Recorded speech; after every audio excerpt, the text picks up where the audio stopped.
Hey there, welcome back to the channel. We have got some information coming in about the upcoming Nikon Z6 III. There's a lot to uncover, from the sensor updates to potential new video features and even an unexpected release date. Trust me, you'll want to stick around for this one because I'll be sharing when the Z6 III might hit the market, and it's actually sooner than you think.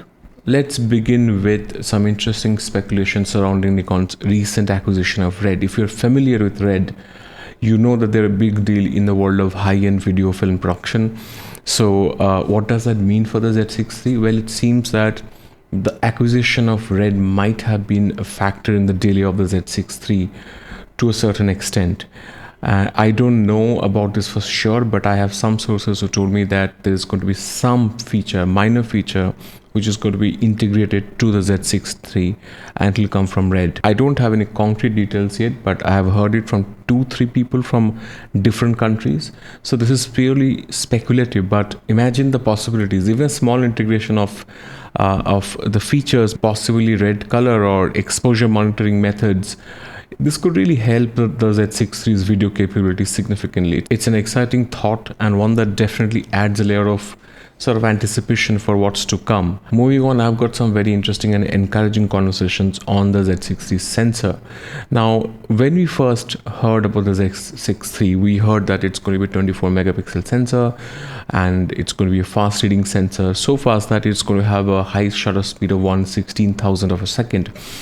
That's very good. No one else in this price bracket of 2,000 to 2,500 US dollars price bracket has this, so that's very encouraging.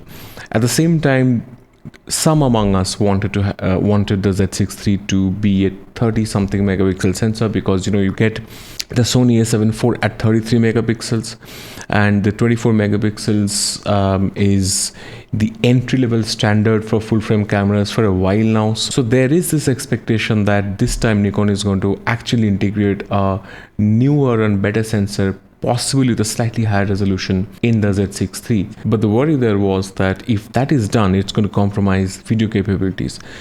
See, the current processor can handle 8K 60 right now.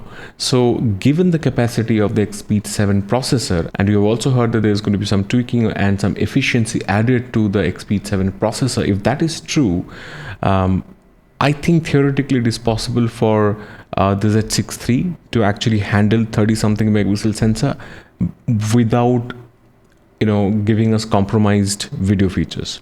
And what I'm hearing is that it is actually going to be a 30 something megapixel sensor. It's going to be in the range of 30 to 35.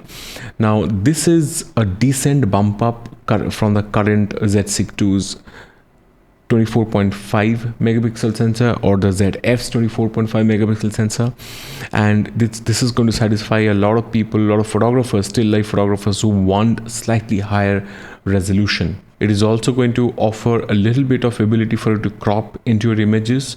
At the same time, the files will not be as big as Z9 or Z8's 45.7 megapixel images.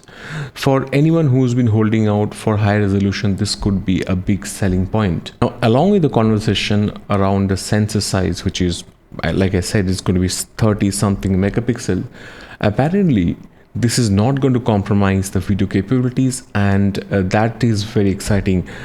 I'm hearing that it's going to support 4K 120 frames per second video without any crop, and that's huge for this price segment and opens up a lot of creative possibilities, especially for slow motion footage. But it doesn't stop there. There's been some discussion lately about the color depth and compression formats. Currently, there is some speculation that while the ZF and the Z8 offer 10-bit recording in H.265, it might be 10-bit 420 in H.265. We are not sure, since Nikon do not mention anything for 10-bit H.265 codec.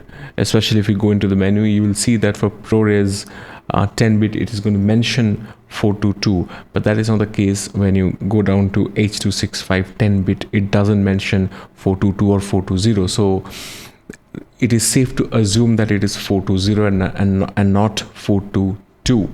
There are some videos that have cropped up who have gotten into these codecs and studied them well, and they are saying that this is likely to be H.265 10-bit but 420. But what you're really hoping for is 10-bit 422 this time, which is something that the competition has. I mean, right? And it's going to provide more color information and better post-processing flexibility. Other brands like Fuji, Sony, Lumix, and Canon already offer 10-bit 422 for some time now. In fact, Fuji and Sony offer exactly the size, how many Mbps the file is going to be. Fuji gives you options to choose 200 Mbps or 300 Mbps. Sony also discloses in the menu itself what kind of file size and data rate it's going to have. So I would like to very much see that in the Nikon Z6 III, and users should have that option to choose 10-bit 422 and then probably choose the data rate. So it would be great to see Nikon step up to the plate here. Fingers crossed they deliver on this front. Now let's address the elephant in the room, the release date. We have been waiting for the Z6 III a long time, and we have heard that we're going to see the launch of Z6 III soon. But then there was quietness again. In fact, my last video on the Z6 III was, I think, titled Quietness, Quiet Before the Storm, right? I mean, we heard that it's going to be announced, but then we didn't hear anything suddenly for some time. There have been several delays along the way. It's been a bit frustrating for some, but I think we are finally nearing the end of the wait. Before I reveal the latest information on the date or that time band within which I think it's going to come out, just a quick reminder, if you are enjoying this video, please consider subscribing to the channel. Help me reach 10,000 subscribers soon. It really helps out and keeps us motivated. The views on YouTube is down. It's more difficult than before. So for smaller channels to grow, it just takes nothing but a click from your end. And if you feel generous, there is also the super thanks option to support the channel directly. Thanks so much. Back to the Z6 III. Here's the big news you've all been waiting for. According to the latest information that I have heard that the Z6 III is expected to hit the market between June 17th to June 29th. Initially, we heard that after the announcement on possibly June 11th or 12th, it's going to take about a month or a little more for it to actually hit the market. And I think we're going to see the camera hit the retail stores by around the mid of the third week of June to the last week of June. So there's a very high chance that it's going to come out during June 19th and June 25th. If it is later than that, then definitely by the last week of June is the information that I have currently. Now, we have had so many information on Z6 III, and then you have seen delays. These are not confirmed reports. All right, so I've been speaking with several people from different countries. They seem to be fairly confident that it's going to be between 19th of June and the last day of this month. So let's see what happens. To be honest, no one knows at this point, but this is the best that I have gotten to know, and I've been sitting on this information for the last, I think, almost 5 days. I thought I will do a video, and I rechecked with them again, and the status on the information in their mind hasn't changed. So I felt confident to do this video, but at the same time, take everything that I say with a grain of salt, because we have seen that our speculations have been wrong before. But what is happening for sure is it is definitely going to have 4K 120 uncropped. There's a tremendous amount of confidence on that feature, and I think Nikon has had a little bit of back and forth on the sensor size. These are not things that can be changed on a whim, obviously. So maybe there were prototypes with Nikon, one with the 24 megapixel sensor, one with 30 something megapixel sensor, and which also is a case when the Z8 was getting actually released, and we heard that Nikon actually had 3-4 different prototypes with 3-4 different ideas and sensors for the Z8. This could be the same thing here this time as well.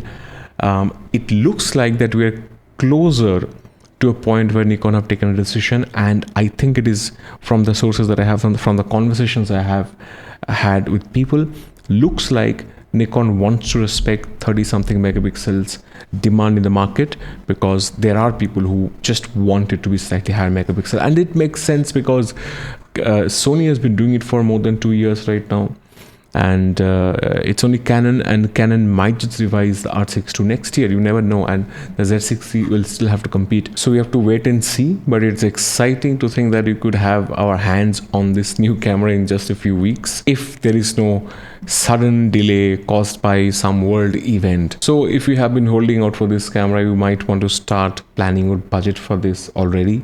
With the release date approaching, let's talk about what else you might expect from the Z6 III.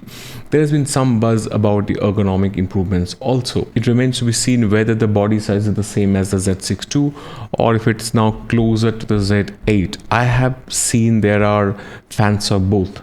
People who like the Z6 II, Z7 II type of body, and people who want it to be slightly bigger, like the Z8. I personally like the grip of the Z8 after using it, but initially I was a bit circumspect. I thought maybe it's too heavy, too big, but then after using it, honestly, I actually feel as if the Z8, despite being slightly heavier, offers me much better grip and more comfort while using it. In fact, especially with the larger lenses, it overall feels lighter to the body for me to carry it along and use it for a longer time.